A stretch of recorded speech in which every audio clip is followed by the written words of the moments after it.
Thank you all for coming, and then any of the representatives of the different groups out there, I want to thank them too. It's really just delightful to have everybody under one roof to talk about this important issue, and you know, the purpose of doing this was to give our groups out there a chance to meet more community members and spread the word of what they're doing so the community can be more aware and maybe even get involved, because I know some of these groups have volunteer programs going on out there, which are really very important. So with this discussion today, I asked these three gentlemen here just to give us an idea of what's been going on with our coast and when this coastal restoration effort really sort of background us, give us a history on how that all began, because they've all been really involved in it. Mark has certainly covered it. So who we have here, to my right, my immediate right, is Steve Mathies. And okay, he's been in the business of coastal restoration for what, 3 decades now?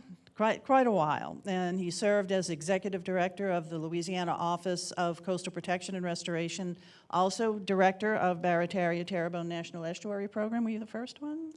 Yeah, I was the first director. They call me the good director for the estuary program. Okay. Also, you've worked with other programs with QIPRA and the Army Corps of Engineers, now with Stantec, Global Coastal Consultant, right? That's correct. Okay. Now, Mark has been with the Times-Picayune New Orleans Advocate for how long? 40 years. 40 years. Yeah. I hope that we can keep you there for a while longer, are we? A couple months. He's going to retire. How dare he? But you'll be doing some contracting work, I hope, huh? You'll still be doing some contract work after once you leave the paper, you think? I mean, I'm working on something. Oh, Stay okay. tuned. All right. As long as you keep us informed, like you have for these past 40 years. Pulitzer Prize winner, everybody knows, Mark Schleifstein. And then Steve Cochran. All right. Steve has worn many hats, and I couldn't begin to put them all down here. So you have been an environmental policy advocate. You work with Governor Romer. You were also worked with Congress, Environmental Defense Fund. They had you in Washington, right, for a while. And then you came back here to the state and involved with coastal restoration issues with Restore the Mississippi River Delta. Now you are retired, but not really letting go of the issue, are you? No, you know, retirement is an interesting word, but I think those of us who come to these issues don't ever actually really retire. Sorry, Mark. Yeah, I'm about to find that out. Yeah, we're not going to let you retire. The one thing that I would add in there is the Lake Pontchartrain Basin Foundation, because I was able to right, be the exactly. beginning of that Yeah. as well. And by the way, this is the 35th anniversary of that. What is now the Pontchartrain Conservancy, That's right? That's right. So, you know, we have seen now these organizations and then also, you know, state agency, public monies too, like with QIPRA, the BRO Act, start to really give us a more organized focus on restoring our coast. And that's really what I want to talk to you guys about, because you were all there from the beginning. So why don't you tell us about those earlier days? I mean, what came to everyone's attention saying, uh-oh, we have a problem here and we need to start dealing with it? Steve? Yeah, I'll start. I grew up on the North Shore and actually started in 1981, so it's really 44 Yeah, years, a long 40 years. time. After graduate school, I came home and went to work for the Army Corps of Engineers. And, at that time, we sort of knew that there was a coastal land loss issue, a little bit. But you got to remember, I kept this old soils map from Soil Conservation Service for Terrebonne Parish, and at the time, that soils map, if you looked at it, all of Terrebonne Marsh, it was written across it wasteland, okay? Because that was the perspective of the federal government at the time. That was not worth anything. There was so much of it, it was never going to go away. And so we kind of recognized this problem. Corps of Engineers sort of recognized. We kind of talked around it a little bit.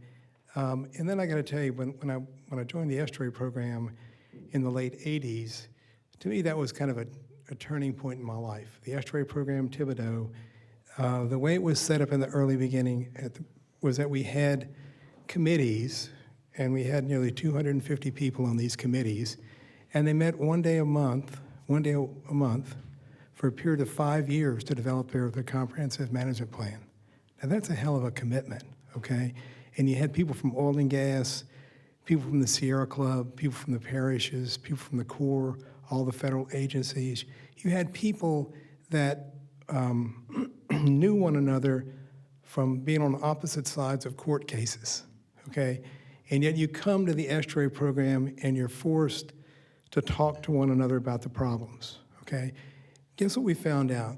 We found out that the Corps of Engineers was not the Corps of Engineers, some entity that we didn't know anything about. Everybody that worked there was a Louisianian. They all went to school at LSU, UNO. They all lived here. Same thing with state agencies, same thing with oil and gas. You go to a soccer game, that guy's kids are playing against your kids. We were all one, okay? And so we talked about what was the thing we wanted for our coast going forward, okay? So for me, that was a real change in how we looked at it. But I gotta tell you also, being a kid who grew up here, grew up on the North Shore during Hurricane Betsy, we always referred to Hurricane Betsy as the storm of a lifetime. So in your mind, you're thinking, I've lived through Betsy, I've lived through the storm of my lifetime, okay? And so you're working for agencies, you're talking about coastal land loss, you're talking about what might happen if you have a big storm. But I gotta tell you, in the back of your mind, you're still thinking that some point in the future, that's not me, because I've lived through my storm of a lifetime, right? So then we have Hurricane Katrina. Now, y'all might not remember, but I think some of y'all were probably there. There was a meeting downtown. It was on the Friday before Hurricane Katrina hit on Sunday night. The governor was there, and we were talking about all other issues. And the news reporters were saying, well, Governor, what about the hurricane? And we're like, we're not worried about the hurricane. The hurricane was going to the panhandle of Florida. We were on the dry side. We were good, right? It all changed Saturday morning, right? Where all of a sudden, wait a minute, now we're in the cone. Now we got to get out of here. Knowing everything I knew, right? Because I work for the Corps of Engineers. You can do the math really easily. You do the storm surge. You know the height of the levees, what they were supposed to be. You know that they were below grade. You knew we were going to have problems. Yet when I got in the car to leave, I brought a gym bag, 3 golf shirts, 2 pair of shorts. I'm thinking I'm coming back. It's going to hit on Sunday night. I'll be back here on Tuesday or Wednesday, right? And so what I would say, none of us ever thought that would happen. But then it happened, and we had Katrina, Rita, Gustav, Ike within a 2-year period. That's what changed from talking about it, something that might happen, to the reality of we have a crisis. And now you look at the master plans that came out, in one series of master plans, you have the best case and worst case scenario. The next master plan 5 years later, what was your your worst case scenario becomes your best case scenario, okay? It's getting worse and worse. So I think for all of us having this discussion today of thinking about where we're going to go in the future, and we'll talk about where we've been in the past and all of our successes, but I hope we really look at it and say, those successes are behind us. What do we face going forward for all of us to continue to live here, okay? And And we'll get into that certainly discussion. we will be getting to that. But, I did want to get the backgrounds of you guys, too. When you started covering these stories back then, Mark, what were you being told? What were you learning? And, what was the situation back then? So, yeah, let's start actually a little bit farther back than when I got here in 1984. And that's 1947, I think was the year. Woody Gagliano was a geologist here, and there was a problem that the state was having at that time, which was that some officials in Texas wanted to reroute a portion of the Mississippi River to Texas because of their water problems. And so Woody was asked to go find out if there were any problems with that happening on the Gulf Coast. And what he found was what everybody should have known for a long time before that, which was that there was coastal erosion occurring all along the coastline that was directly tied to the Mississippi River levees. And it was the first time that somebody had actually outlined what our real problem was. And you have to start with that. That ended up killing that effort to reroute the river, but it also started people thinking about what would happen and how to deal with issues that we were facing. So fast forward to 1984, and one of the first things that I covered was a public hearing for permits for the Davis Pond, Carnarvon, and at that time the Bonnie Carey Spillway diversions that were proposed by the Corps of Engineers for a variety of different reasons. And what I learned from that was a couple of things. The first one was that the federal law at that time only allowed the Corps to build projects like that if they had a financial reason for doing it. And the financial reason that the Corps could look at did not include loss of land, because there was no valuation system set up by the Corps of Engineers at that time that put values on what happens when land is lost. So what did they do? They looked at an economic value, oysters, and they said, we can build these projects that we think will help Louisiana by basically designing them so that they increase oysters at a much southern point at the ends of where this water will be going out. And hopefully it will help things along as well.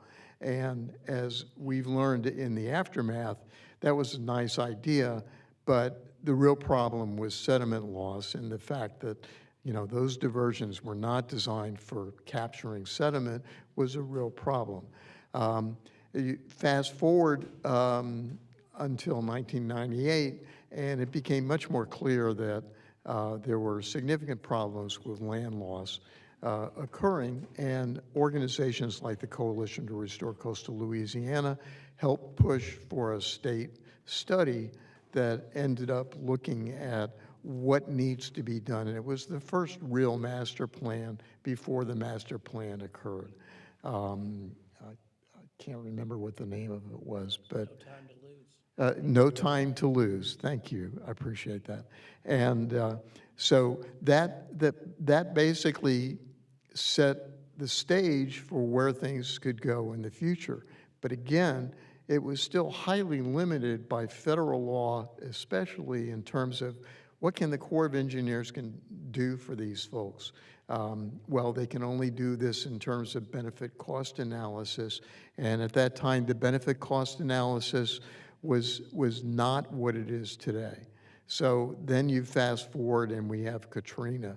And I will I will quickly give you my advanced Katrina story. The first one is in 2002, we wrote a series that was called Washing Away, that looked at the increased risk that the city of New Orleans had from storm surge, in part because of land loss, and largely because the levees were sinking, and they no longer were going to be able to protect us from what people thought hurricanes could do at that time.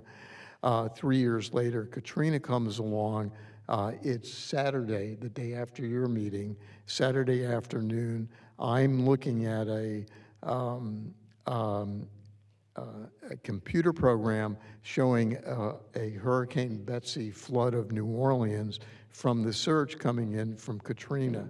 At my desk with the editor and the publisher standing behind me, arguing that if we publish that in the paper tomorrow, it's going to scare the hell out of people and they'll abandon the city.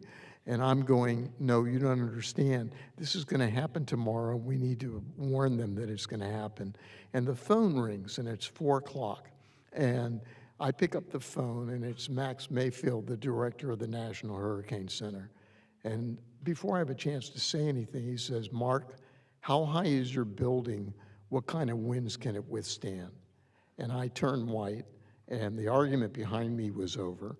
And I said, why are you saying this? And he says, well, because Katrina is a Category 5, and it's headed directly towards the city. And this is the big one. This is the one that we've been concerned, and it's going to flood the city. Now, it turned out that Katrina dropped in power over the next 24 hours, and some other things occurred that didn't make it as bad as it should have been, and the effects in New Orleans especially were the direct result of problems with the construction of the levee system.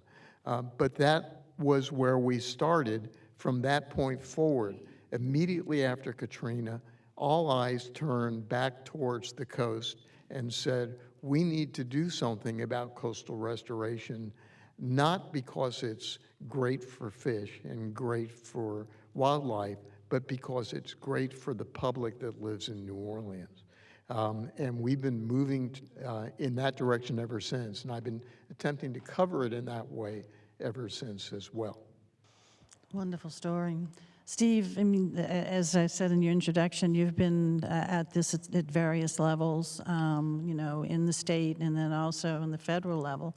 So your experience of just sort of awakening, you know, your own awakening, and then seeing people around you wake up to the fact that we had a coastal loss problem, sort of tracking it from there.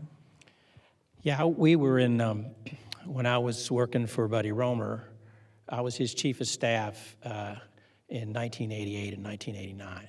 And if you may remember that the conversations about the coast had been going on along the lines that these guys are talking about, but there was not any state money to do anything. And Dave Treen tried to do, remember, it was a quell tax, a coastal wetlands tax that got shot down in the process. And so when Romer came in, one of the issues on our plate was to begin thinking about how do we begin to get some money, and we're talking tiny bits of money. How do you begin to get some money to help on the coast? And so we were able to basically cap oil and gas revenue. There was a line that we were able to draw around oil and gas revenue, and money that came in above that could go into a constitutionally protected fund, and that was sort of the beginning of some money being available for the state. But it was not a critical issue that we were dealing with. We were dealing with education. We were dealing with unemployment rates, all of the things that governors deal with. And so we were aware of it.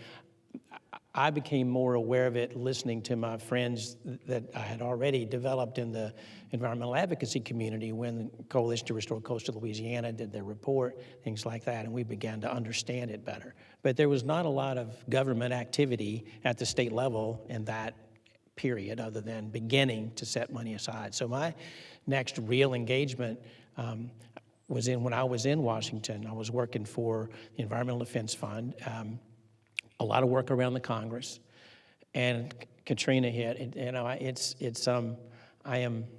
I am not surprised, but I'm amazed every single time that I sit in a conversation with people who were here in New Orleans during that, because what you immediately understand is the trauma associated with it, that it was not even just a big event. It was an event of people's lifetime, and not just the storm of a lifetime. It was an event and changed people's lives. And so the way it changed the issue is along the lines that Mark was talking about, and my perspective was from Washington looking down. Because as you remember, there were a lot of requests for help from Louisiana to Washington, and Washington was deeply skeptical about the needs that were being expressed or the money that it would take. And so what I saw was a transformation around the wetlands issues because of what you described. Finally, it was clear beyond question that if there weren't wetlands in front of levees, the levees were going to fail. I mean, it became very black and white in a Washington way, you know, who don't understand all of the details about what's going on at home. But it made it possible to begin to have the conversations.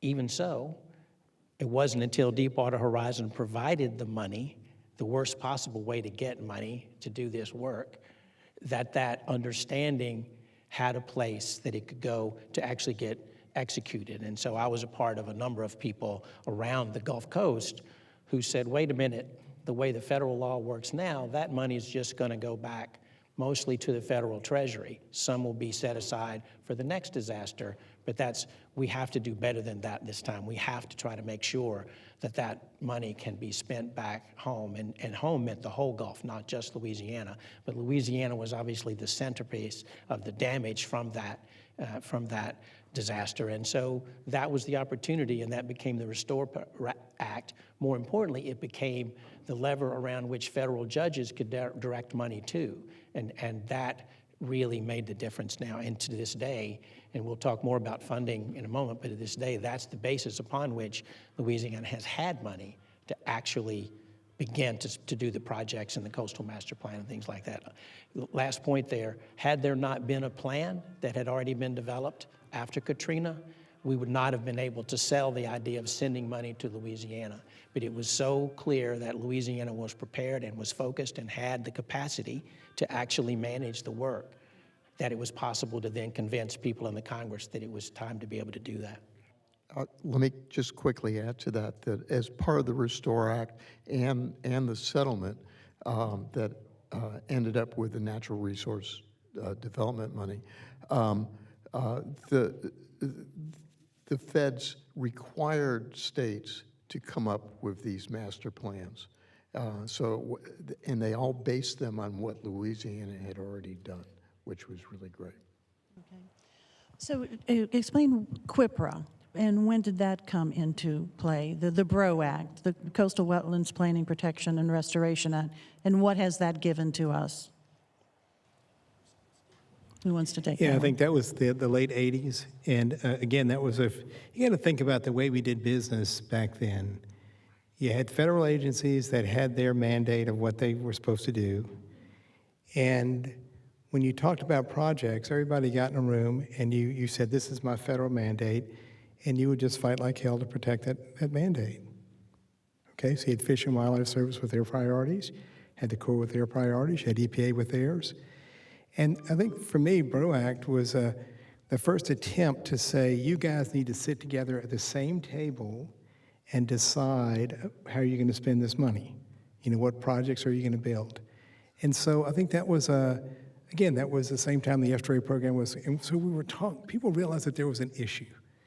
And I was part of the Corps of Engineers at the time, okay? So, you know, I kiddingly say that, you know, we thought we knew all the answers. We thought we knew all the questions and all the answers because we had the gold and we made the rules, okay? That dramatically changed. And so I think that insight that John Breaux had to force everybody together to make those decisions together kind of changed how we did business. Now, that wasn't enough money. I will tell you that when naively, we thought if we were getting $40 million a year, we thought we maybe had a $500 million problem, maybe. That was a high number. We never used the $1 billion number, like, ever, okay? And now to say that if you're going to really address the problems in the coast and allow us to live here and have hurricane protection and everything else, it's north of $50 billion. It's more like $100 billion. So, Yeah, a little bit more expensive. Mark, you wanted to say something about that? Yeah. So before the BRO Act came into effect, there was like 3 or 4 years that Mary Landrieu had that other small program that was like the precursor. And part of the reason for that and the initial years of the BRO Act was to show that Louisiana could spend that money correctly without, doing bad things with it, which it became very clear that they could and were doing, which was one of the key things that has helped us all the way through this process. The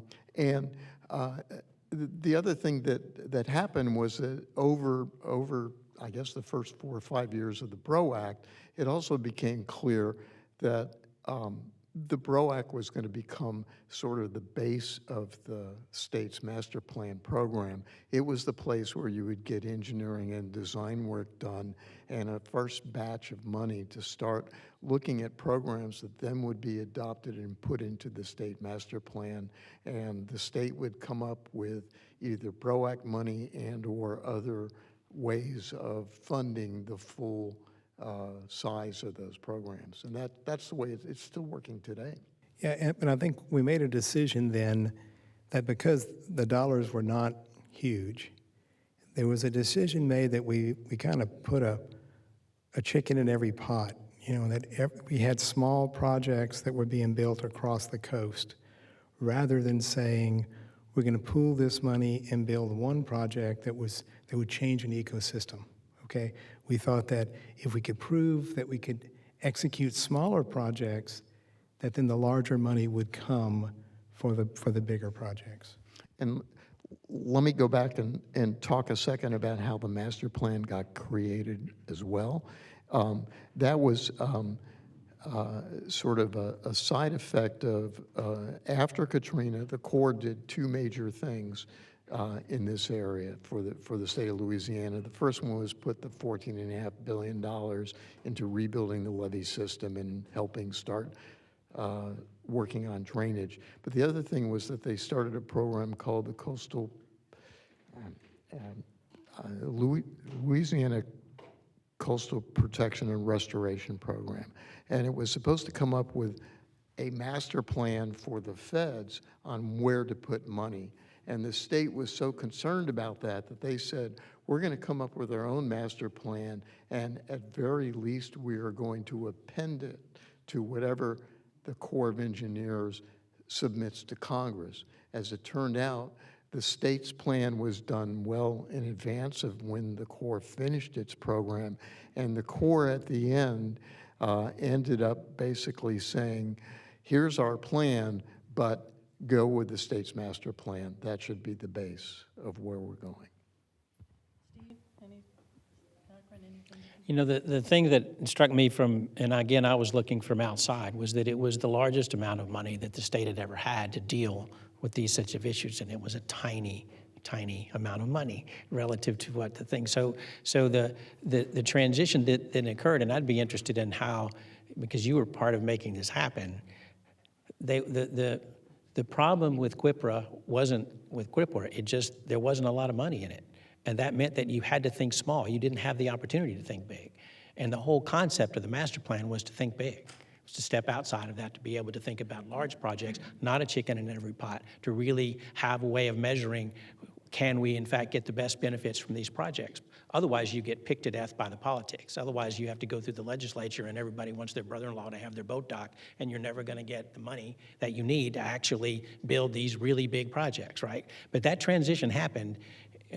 Well, and I would say, had it not been for the BP oil spill, we still would not have a source of money for those big projects. And so we in Louisiana, I think that's one of the things that we're faced with going forward is when the BP dollars run out, where's the money going to come from to build the additional large-scale projects that we need? We haven't addressed that yet. I'd just add one of the things that when I was in state politics, so this was in, I worked for Romer from 84 to 90. You know, it was Democrat, Republican, it was still, you know, it was fairly partisan, but it was a lot of people working together. But on environmental issues, it was awful. The environmental community was completely shut out for the most part on really having conversations. It was very industry dominated. There was really a big split between, and it wasn't Republican Democrat, it was environment versus industry. And all the issues were that way, and which was awful. I mean, really hard to make progress when you can't sit down and talk with people about these things. But that was a lot of how it was. And when I came back, which was in really get engaged again with the state on a range of issues, was in 2014, long time apart. And the one issue which had managed to get over that hump, to figure out how Republicans and Democrats and industry and environment could actually work together, was the coastal issue. And I have always been so impressed and amazed that that managed to happen. Because some people say, well, it was such a big deal. Well, there are a lot of big deals in the world that don't get over the partisan politics of it. And somehow Louisiana did figure out how to do that. And even today, in a partisan country, that issue is still possible for people to sit down, work together, try to figure out. It doesn't mean there are never any disagreements, but we figured out a way to do that. And I just think that's something that Louisiana ought to be damn proud of, and every governor and every legislature supporting the master plan to the extent that they have up until now. That's critical to being able to communicate back again to Washington that Louisiana has its act together to spend money if the money becomes available. That goes to Steve's point. We don't have enough money, and we really have to depend on, we're gonna have to raise our own money in Louisiana. There's gonna have to be more of a commitment than there's ever been. We're in the single digits in terms of the amount of money, percentage of the amount of money that Louisiana spends on the coastal program. It is not even 10% of what the money that gets spent on projects is not state money. It's all these alphabet soup of federal funds that we've been able to take advantage of. That's not gonna last forever. and we've had to have disasters to be able to fund this stuff. So we've really got a road to go going forward there. That's Steve's point. He's exactly right. Well, we have examples in Louisiana where our communities in Bay Lafourche, Levee District, you know, things are happening that they tax themselves because they realize, you know, this is critical to my life, okay? So I think, you know, I mean, I live in New Orleans, right? So we have a new hurricane protection system, and, you know, I didn't have to pay for it. So are you guys hearing of any talk about a more consistent stream of revenue to continue these projects once BP runs out? BP runs out, what, in 7 or 8 years? 2032. 2032. That's a good question. In the last administration, there were discussions going on about how to address this issue. Those discussions have sort of quieted down at the moment. There's something called the WYES Act that's being considered before Congress, but has not been approved, which would expand the QIPRA program, the BROAC program, to include wind energy as well and other things that are offshore, and would get rid of, there's actually a cap on the amount of money that's available from offshore. But that's still just a small amount of the money that's needed. Everybody knows there's a problem, and they have not come up with a solution is what the issue is. And I would say that we're going to be in competition for federal dollars more in the future than we've been in the past, because our coastal issues the rest of the country is beginning to experience, okay? Whether it's Texas, with Miami, Puerto Rico, North Atlantic, the West Coast. And I would just say, I'm just thinking about politics, Louisiana used to have a really, really strong congressional delegation. We had a lot of influence. John Breaux, Billy Tozan, Bennett Johnston, all those guys. I don't think we have that strength when it comes to, how do you direct that money? If you say, are you going to direct that dollar to Miami, or are you going to direct it to coastal Louisiana? People will say we've already gotten a lot. So I think it's going to be tough going forward for us to compete for the available federal dollars to address our problems. And I don't want to sound bleak about that, but I think that's just, Mark, you may see it differently, I don't know, but. No, I'm agreeing with that. There's no question that we now, unfortunately, one of the wake-up things that occurred after Katrina was other community. Well, there were two different things. First of all, let me just say that one of the things that the Corps was required to do after Katrina was to go throughout the entire country and look at levee systems and what the risks were for levees, whether they were on the coast or not. The result of that was that other communities began asking for federal funds from, through the Corps system, through the Water Resources Development Act, for levee systems or other things. And so, you've got Houston with a $39 billion plan to build a barrier. You've got Miami that's considering a similar sort of an issue, and the city of New York, which is looking at maybe $80 billion or more to reduce the effects of storm surge on Manhattan. And we have to deal with that. I mean, we're competing for what are scarce dollars in a Congress that's not interested in expanding what it's doing.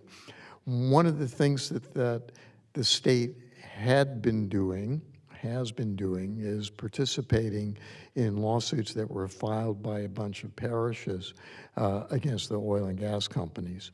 Those lawsuits supposedly are in the midst of a or multiple settlements that might result in some additional money coming for restoration efforts. Whether or not that actually occurs is anybody's guesses at the moment. I will say that if there's a positive sign, I will tell you that there was an early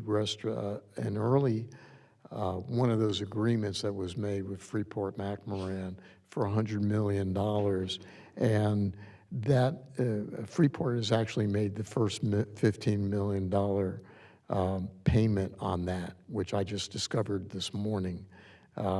Believe it or not. See, that's why we need him. He's got to I stay. don't- Yeah. I don't stop.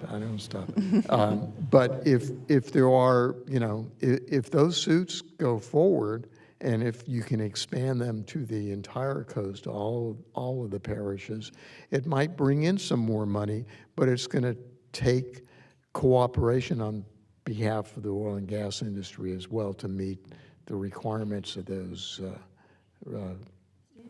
Yeah, I just say, what you get a sense of is that there's no silver bullet. There are a number of different pots that people are looking at or hoping to do. The other one is expansion of the Gulf of Mexico Energy Security Act funding that comes from oil and gas. There's a percentage cap on how much places like Louisiana can get. There's an effort in the Congress to try to expand that as well so that more resources can come there. So it's a lot of those things. I just want to emphasize something that Steve said. We're not going to persuade the rest of the country to pay to solve this problem if we're not heavily investing ourselves, and we're not at all heavily investing at this stage. We're just not.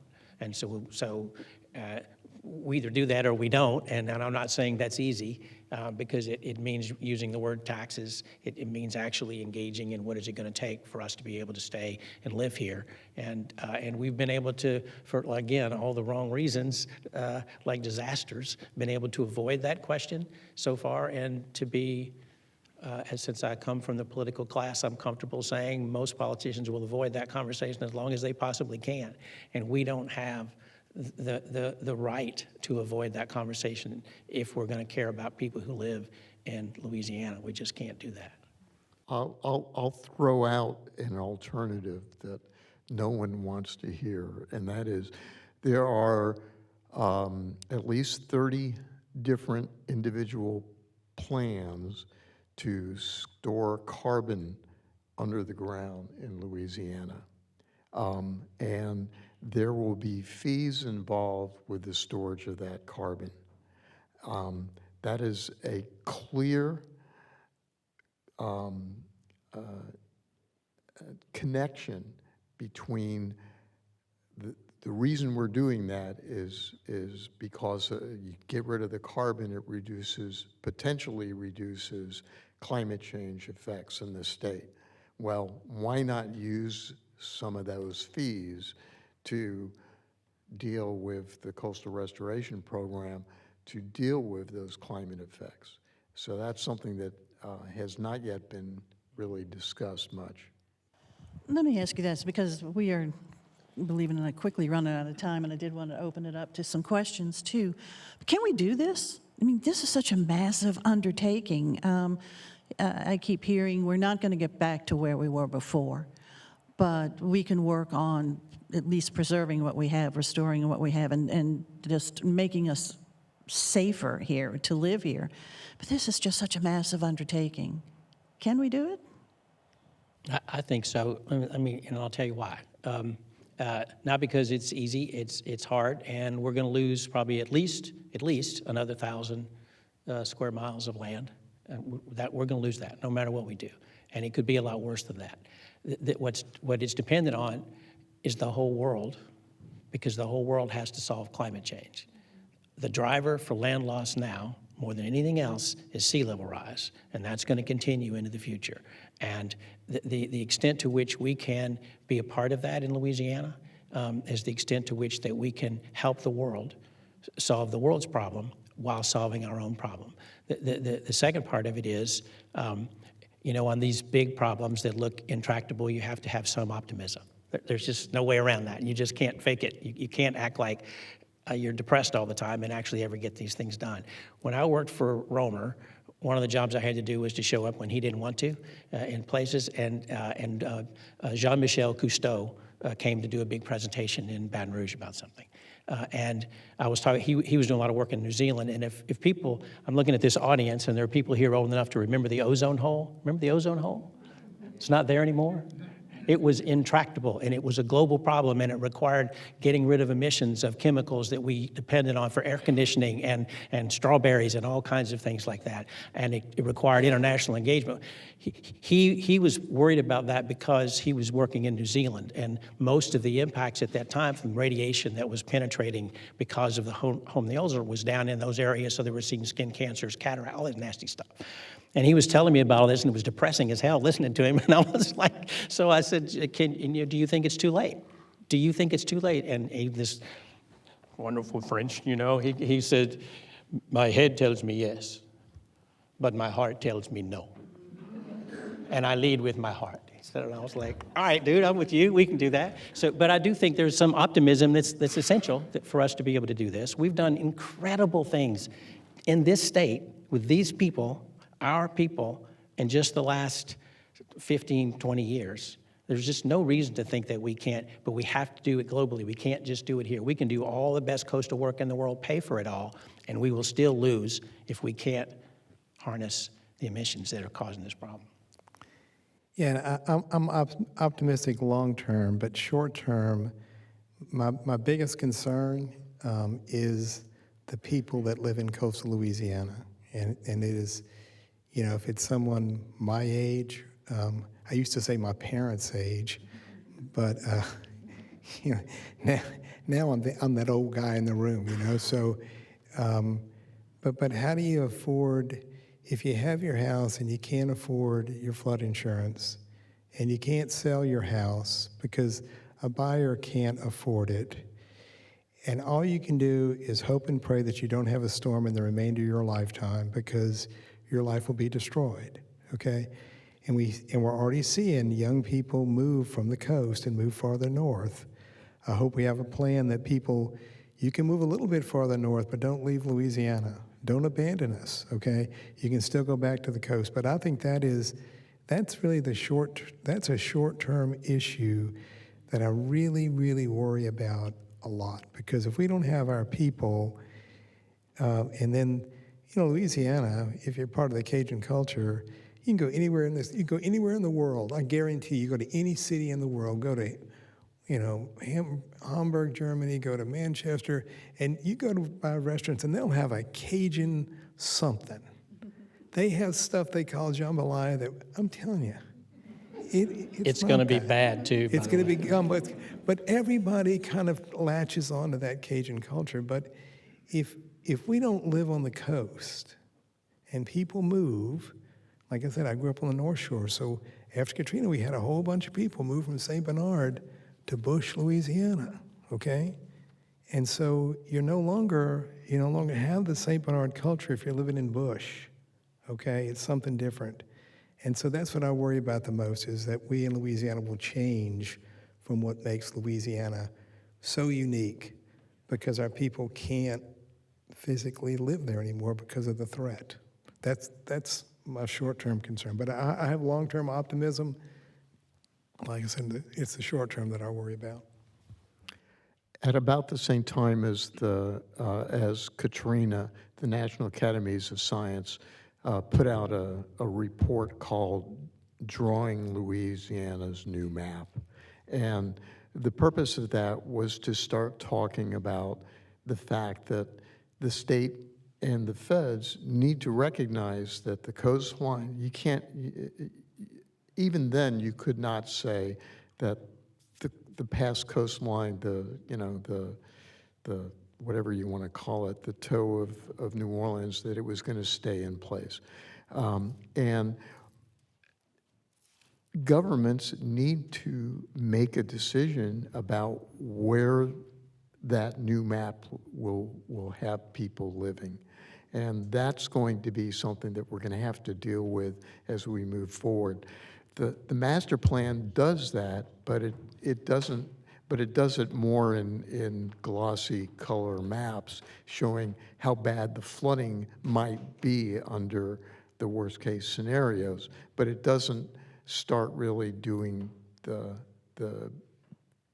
hard work of saying, okay, this town, Dulac, we don't think we're going to be able to make it another 20 years, so let's start packing up.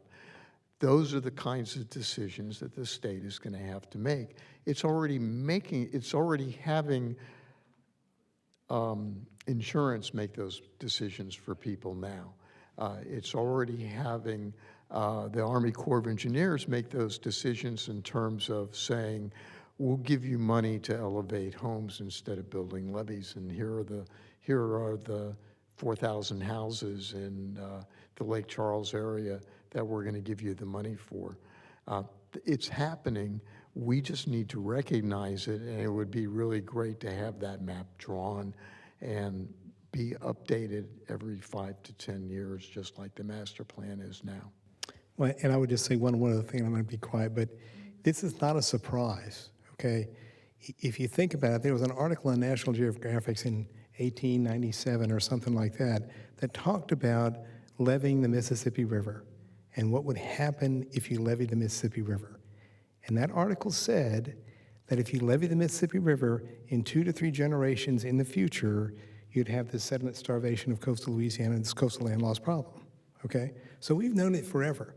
After the 1927 flood, we leveed the river. Right then, the clock started, okay? And now we're about 3 generations into the future, right? And the coast is falling apart. So we've known this forever.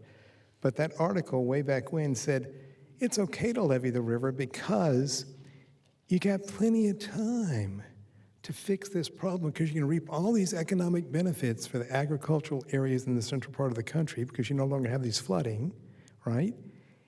And you can fix the problem. We leveed the river, but we didn't fix the problem. Well, all very concerning, and I mean, I can't thank you all enough for your knowledge and the work that you've done in this field and what you've shared with us today. And I'm going to open up to some questions, but did you have a comment? Mark, do you have a comment before we open to questions? Anybody with some questions out there?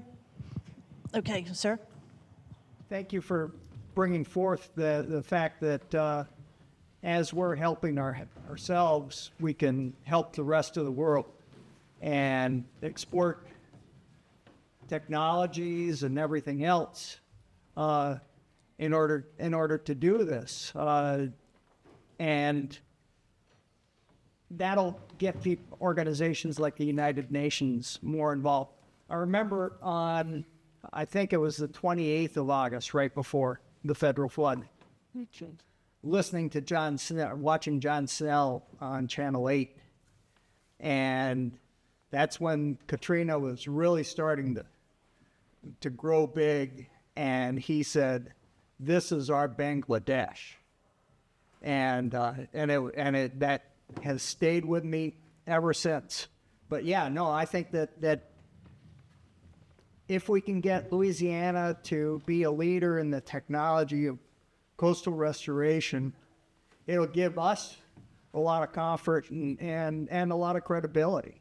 And I will tell you, we already see that. I work for Stantec, which is a large international engineering firm, and we do restoration projects all around the world. And the company recognizes that the experience we gain in Louisiana and the folks that we have that are from LSU or from UNO or whatever, those cats are getting to work on projects all over the world, okay? So everyone realizes that you got to punch your ticket with working on a Louisiana project before you can go to New York or Australia or the UK or whatever and claim to be a coastal expert, okay? So that's happening right now. Can I add one aspect to that? And I want to broaden this a little bit because there's something else going on in Louisiana, and I think it gets lost in some of the traditional debate. Throughout history, probably every industry that's successful fights to hold on to the status quo as long as they can because they're making money doing it. And we're doing that in Louisiana. A lot of people are around the world who are in the oil and gas business. But what we're also seeing in Louisiana is a transferring of technology from that industry into the cleaner energy industries. We are building not boats, ships in South Louisiana that are going to the North Sea, that are going off of Massachusetts and Rhode Island to provide the support for wind industry because they already have that experience from our industries here in the Gulf. There are real jobs associated with that. So rather than us being afraid that we might lose a job because of moving from one industry to another, we're actually able to take advantage of that. And if we can do that, then we actually go with these powerful forces around the world that are moving to different forms of energy and take advantage of it based on what we already have, rather than get in this defensive crouch of saying, oh, we shouldn't be doing that. Electric cars are bad and these things are terrible because they don't use oil and gas. It's going to take a long time to phase out of oil and gas. People are going to make money at that for a long time. But we're beginning to figure out how to economically benefit from this new world. And the more that we can do that, I think the more we can contribute to the world, to dealing with climate change and helping ourselves at the same time. So I just wanted to broaden that thinking about it, because I think it's a special time if we take advantage of it. And I'm going to add, I'm glad you brought up Bangladesh, because it's a good example of how we can learn from something that happened in Bangladesh for just that reason. The major systems that came in, a tropical storm, whatever you call them there, hurricanes or whatever, it caused thousands of deaths in 1970 and 1990. And the NGOs around the world got together and said, we need to do something about this. And they created a program where they built elevated buildings all across Bangladesh that were used as schoolrooms or other kinds of storage areas until a hurricane came, and then everybody in the villages would go up into those buildings and be out of harm's way. And that dramatically reduced deaths as a result of that in more recent storms. We have the ability of doing the same sort of thing here.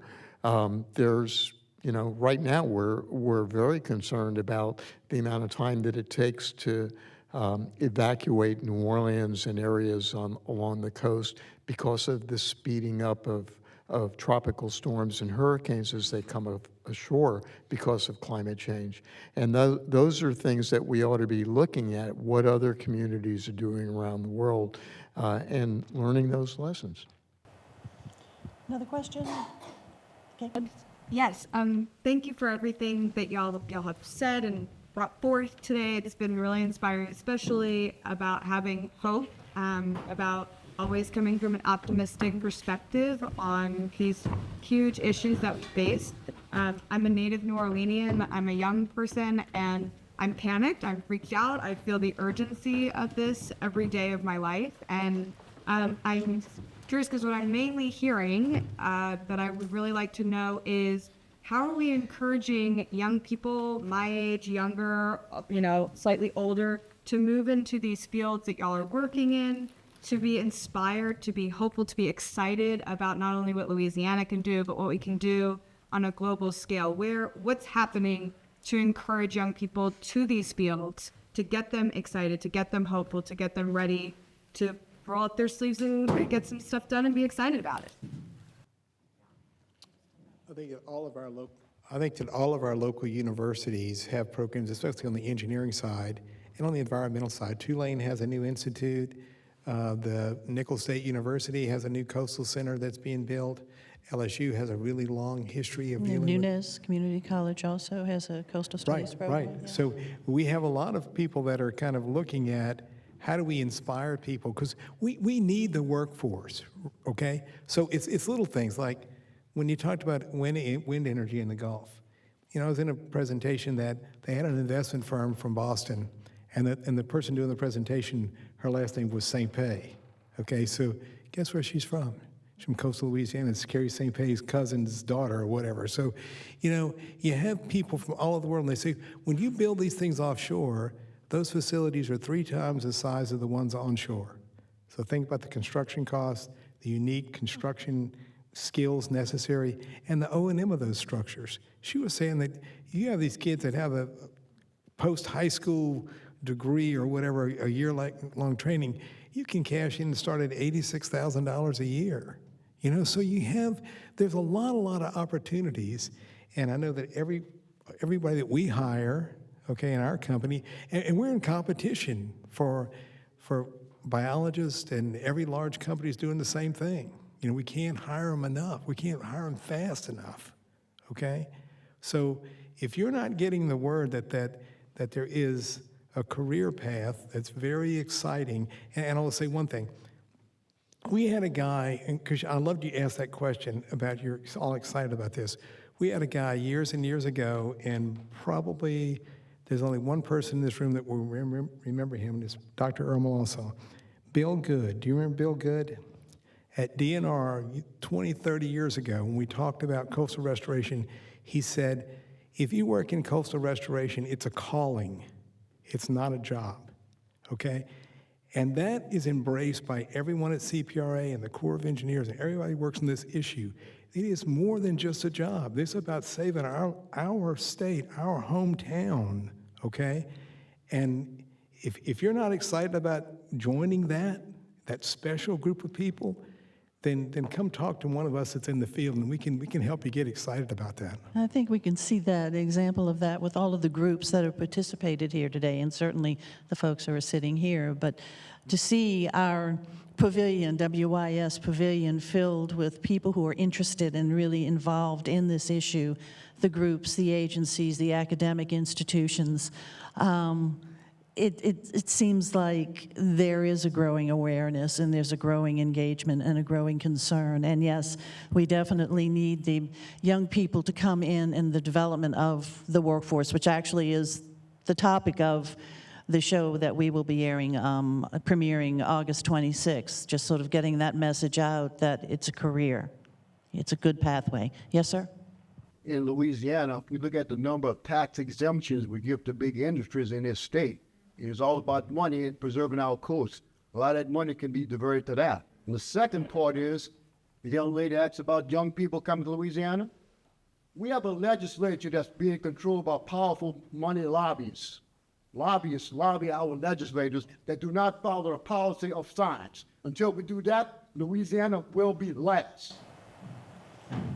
Okay. Yes, sir. You. I'd just like to make two quick comments. First, I first got interested about the same time you started at your job. In the fall of 1984, first got interested in coastal restoration when I did the first speech on it in high school, my senior year. Secondly, when you talked about looking to the future, I just want to make a quick comment. About a month ago, I was privileged to be invited on a coastal restoration tour that was sponsored by Restore Mississippi River Delta and run by Richie Blink down out of Empire. Myself and about 4 or 5 other people launched at Empire on his boat. He took us across the river and now a little bit to where we could see Neptune Pass, which is a crevasse off of the river, a natural break in the natural levee. And you could see what was being built there. And as we were going through, it was incredible. As we went through the marsh, you could see all of this new growth. And the two things that stood out to me.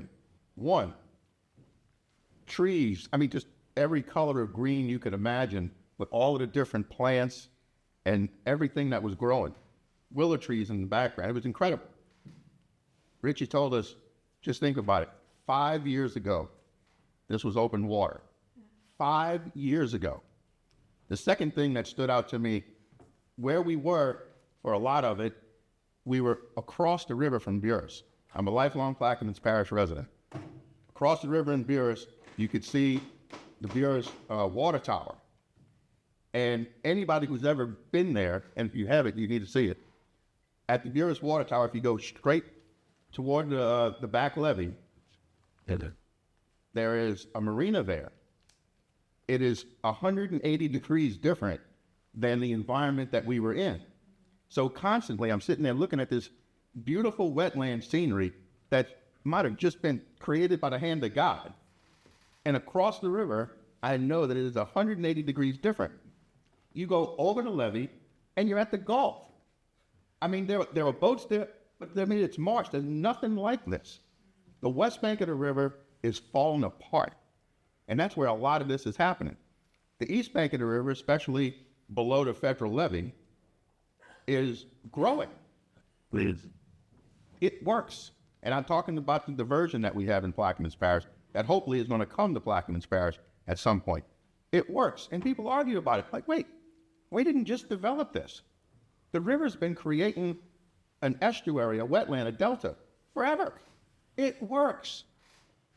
You know, and I know that there are some people who are, you know, in some industry, in some fishing industries, that are going to have issues, and surely the oyster fishermen, because oysters, oysters, you set beds. And I understand those people are going to be in a bad situation, and we already have money in the diversion program to help them. But everybody else, your boat's got a motor. Follow the fish. The dolphins that people are talking about. Oh, we're going to kill the dolphins. Well, how did the dolphins get in Barataria Bay? We didn't put them there. They swam there because the water was right. Guess what they're going to do when the water turns fresher? They're going to swim away. It's that simple.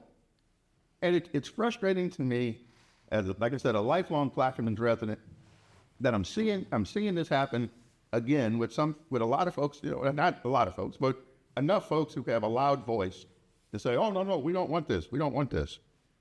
I'm glad to see at least we move forward a little bit, that my parish council stopped the lawsuit against the diversion. And God, I hope that diversion goes forward as designed. Well, we shall see, and thank you for your statement, sir. We are out of time, and you know, if you guys want to continue your conversation, you know, as we walk out, terrific. But I've got to wrap this up right now, and I want to thank you three once again for everything that you've done over these decades, and all the comments that you made today, and the thoughts that you were leaving us with. and everybody here. I really thank you guys for participating, for your questions, for your interest. I think this is something we all have to continue to work on to try to restore and protect our coast and our way of life. Thanks, guys. Thank you ever so much, and thank you all.